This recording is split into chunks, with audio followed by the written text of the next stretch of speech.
Boa noite, pessoal que está online. Para quem também não está online, que vai ver depois também, né, Thaís, que as nossas lives depois viram vídeos no YouTube. Hoje nós vamos falar de um assunto extremamente importante. Thaís, eu estou saindo cortada aí para você? Ou tá dando para ver? Tá me dando? Tá um pouquinho. Agora, E agora? agora tá ok. Agora tá ok. Ah, tá. Beleza. De um assunto extremamente importante, eu e Thaís. Para quem não conhece, eu me chamo Vanessa, respondo pela direção da Type, juntamente com a Thaís.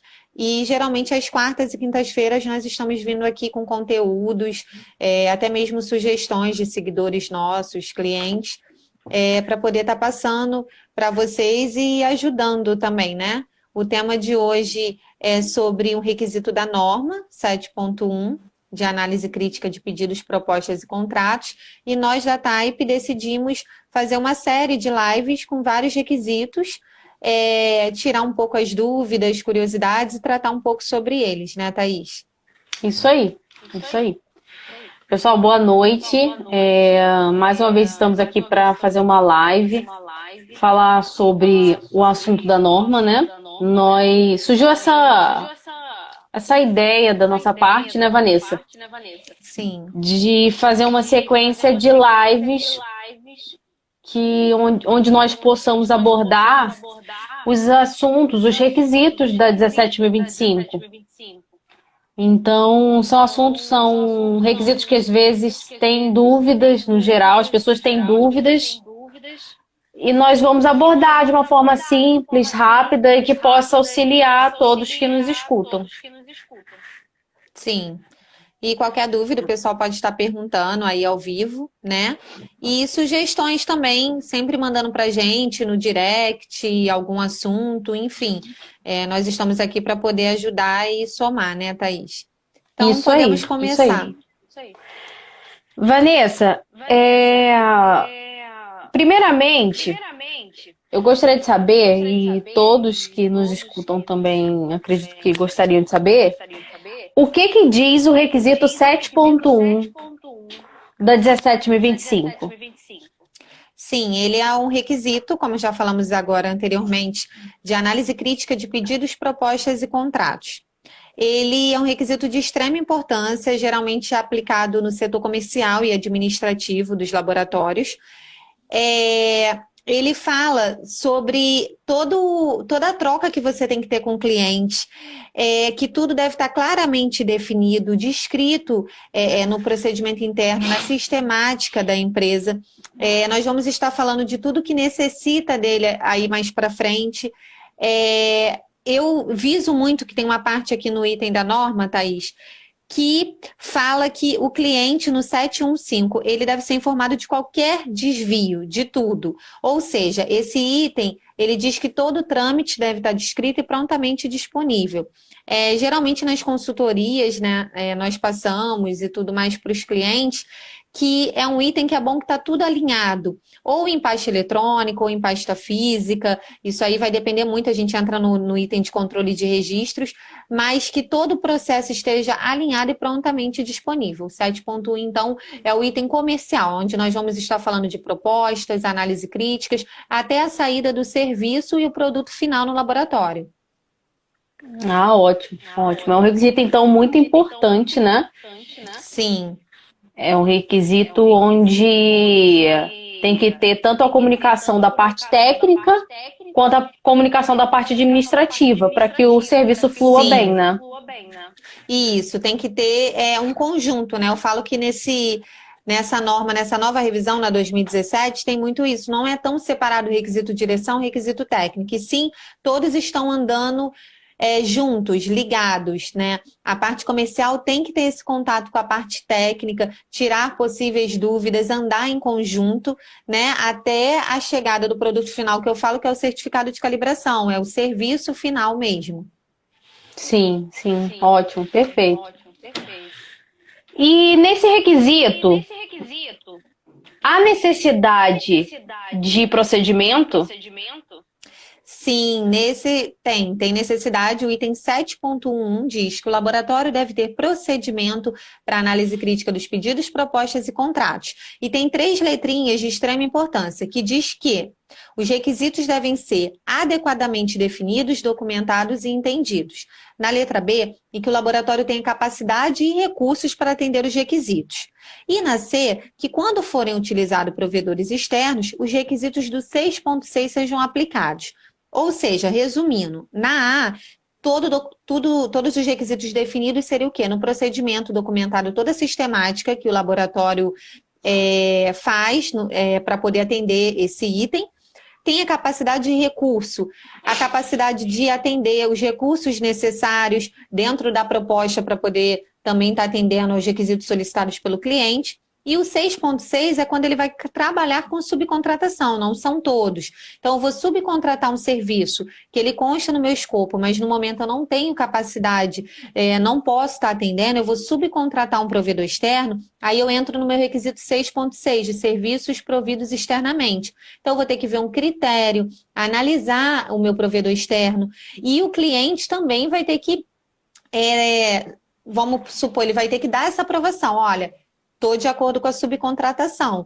E aí esse subcontratado vai ter que ser analisado como a gente analisa mesmo o fornecedor, que hoje é chamado de provedor externo nessa versão. Então, esses 3 itens devem estar no procedimento. Também tem um que eu sublinhei aqui na norma, que é o 712, que o laboratório tem que informar o cliente quando o método solicitado por ele for considerado não apropriado ou desatualizado.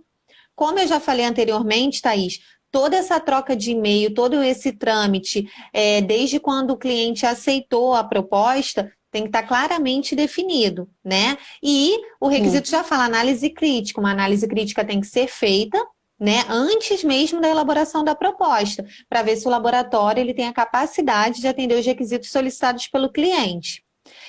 Outro requisito, que é o 714, que também tem que estar descrito no procedimento e sistemática do laboratório, é que qualquer diferença entre o pedido, a proposta ou o contrato deve ser resolvida antes do início dos serviços, ou qualquer revisão que tenha na proposta, qualquer item que o cliente tenha abordado, tudo isso tem que estar descrito, claramente definido e aprovação de ambas as partes. Qualquer desvio do contrato, como falamos no início, o cliente tem que estar ciente. E eu aconselho tudo, o cliente, no caso, anotar, né? Houve uma divergência, ou o cliente pediu uma questão de um determinado ponto para uma calibração, tudo está prontamente disponível, ou impresso numa pastinha com todo o trâmite, toda a rastreabilidade do processo, ou até mesmo, eu vou deixar, Vanessa, não quero em físico, vou deixar em eletrônico, armazenado, então na sua sistemática de controle de registro, a forma, e ali, além de estar fácil numa auditoria para você pegar o processo e mostrar essa amostra ao avaliador, até mesmo dentro da empresa, Thaís, porque um laboratório organizado, um setor comercial organizado, caminhando junto, é uma melhoria contínua para a empresa, né?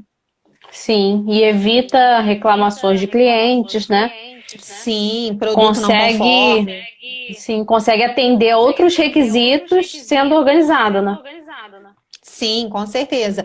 Como nós falamos anteriormente, no início vai caminhando, é um processo, né? É o setor técnico, comercial, com a pessoa responsável que vai estar digitando aí os dados para o certificado de calibração, a pessoa que vai estar realizando também uma pesquisa de satisfação do cliente, por exemplo, geralmente é o sistema da qualidade. Ele vai estar analisando o processo como um todo, vai estar ligando para o cliente, mandando e-mail, enfim, realizando uma pesquisa de satisfação desse serviço que foi feito, que é desde a chegada do orçamento até o final. Como seria? O cliente ele vai pedir o orçamento, pode ser em telefone, e-mail. Muitas das vezes nas consultorias as pessoas falam, Vanessa, mas é um cliente que trabalhamos muito com ele, então ele já liga. Então coloca lá, cliente ligou, fulano de tal, aceitou a proposta de número tal que foi enviado, deixa tudo armazenado.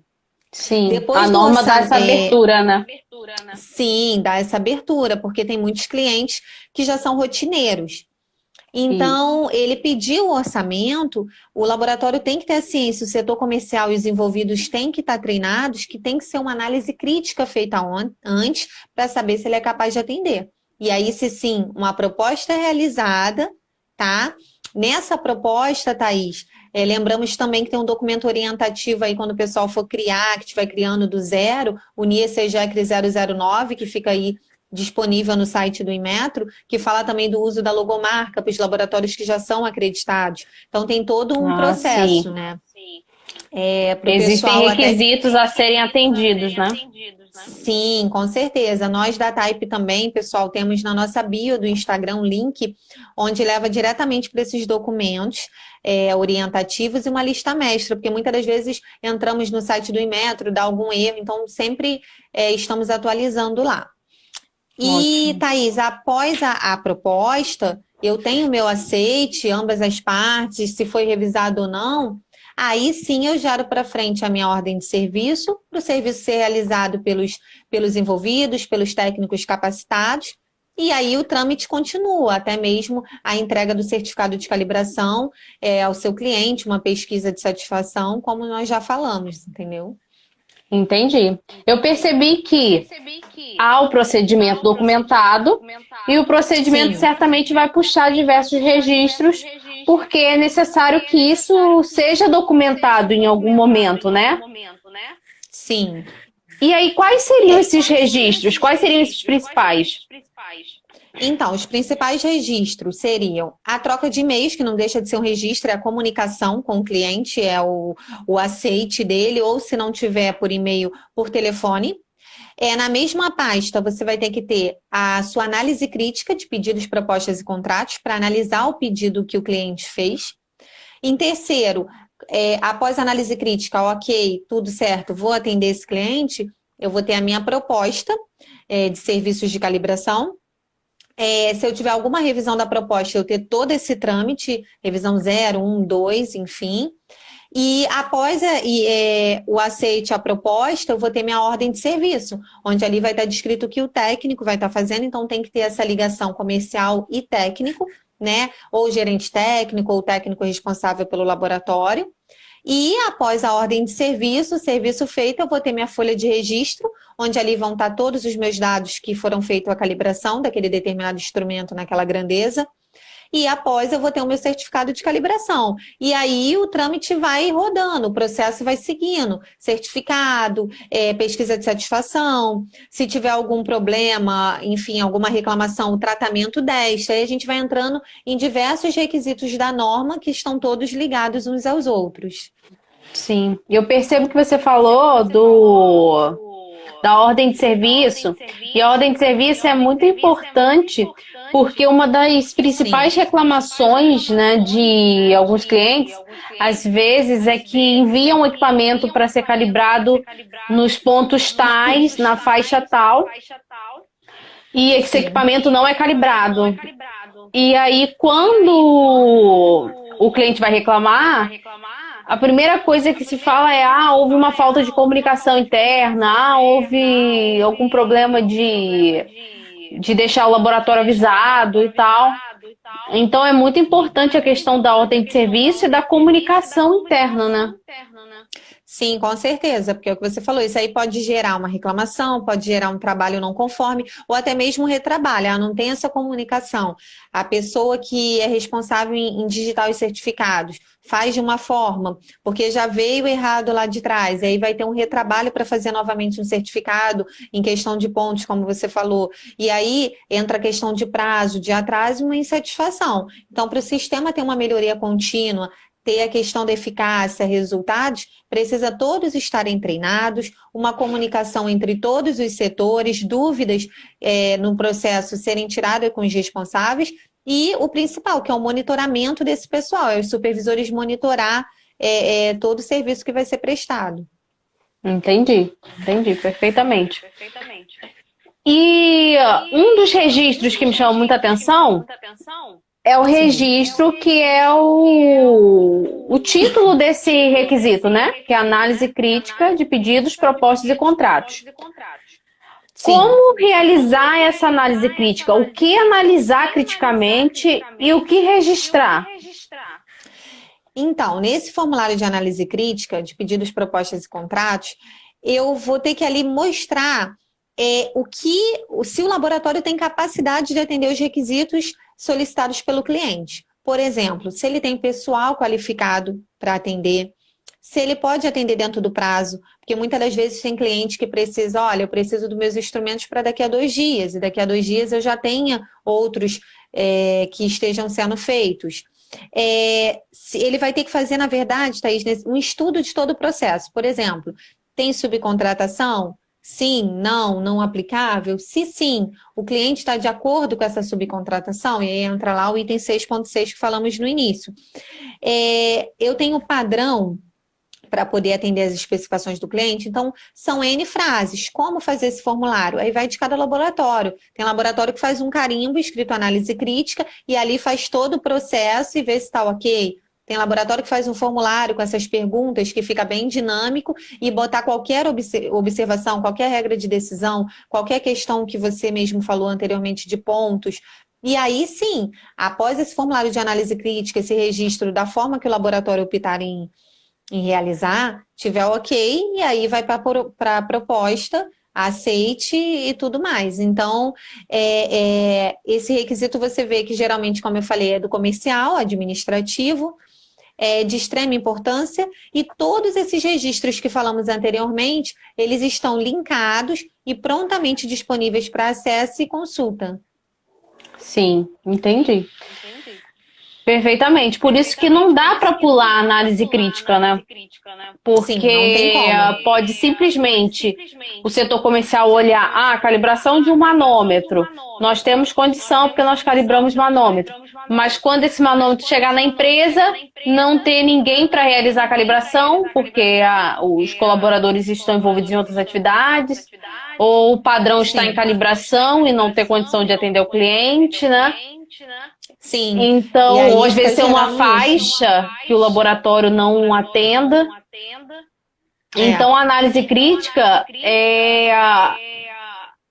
acaba caindo até naquela questão do risco mesmo, né? É uma ação Sim. tomada para evitar que uma não conformidade ocorra, para evitar que uma reclamação aconteça, né? É uma prévia Sim, para garantir que a empresa tem condição de atender. com certeza. Então é de extrema importância. Não tem como pular essa parte. Uma análise tem que ser feita para você saber se tem capacidade para atender, para lá na frente não gerar, como você falou, uma reclamação, uma insatisfação. E o principal objetivo das empresas, além de melhorar continuamente seus processos, é a satisfação do seu cliente, é o aumento dela. A maioria dos indicadores são nesse requisito. Aumentar a satisfação do cliente. Então, com uma análise, você vai estar começando o seu processo até o final de uma forma que você vai garantir a eficácia do seu processo, das suas ações. É assim, um requisito, como você falou, Thaís, no início é um requisito rápido, né? Mas nós da Type estamos dispostos a tratar de vários requisitos e esse vídeo fica salvo até mesmo para possíveis dúvidas do pessoal, né? Que Sim. tem nesse requisito, ou enfim, que está criando. E que nós sempre estamos abertos também a sugestões de novos assuntos para ser tratados, né, Thaís? Isso aí, pessoal. Esse primeiro vídeo sobre requisitos falou de um assunto que é bem importante. Nós continuaremos e anunciaremos com antecedência, né? Quando formos abordar Sim. sobre os próximos requisitos. Agradecemos a presença de quem aqui nos acompanhou e deixamos claro que esse vídeo vai ficar disponível, né, no IGTV da página da empresa. E na próxima semana vai ser transformado em um vídeo que vai estar no YouTube, que vai estar no LinkedIn, no Facebook. E para quem tenha dúvida futuramente, pode acessar. Quem tem vontade de compartilhar com algum amigo que trabalha com a norma, também fique à vontade. E agradecemos. Sim, agradecemos a presença aí do pessoal que acompanhou. Também aproveitar para falar que na nossa página nós estamos colocando várias matérias sobre metrologia no dia a dia, curiosidades, Estamos avisando quando há revisões nos documentos orientativos, estamos aqui para somar e para sugestões também. Agradecer e vai ter outras lives, né, Thaís? Tratando de Queremos. outros requisitos da norma. E é isso, agradecer a todos, desde já um bom final de semana. Quem entrou agora, Sabrina Santana, o vídeo vai estar disponível, como a Thaís falou, no YouTube, para consulta aí, falando sobre esse requisito de extrema importância. Isso aí. Muito obrigada, pessoal. Boa noite. Obrigada, Vanessa, e um bom final de semana a todos. Obrigada, Thaís. Boa noite. Até a próxima. Até.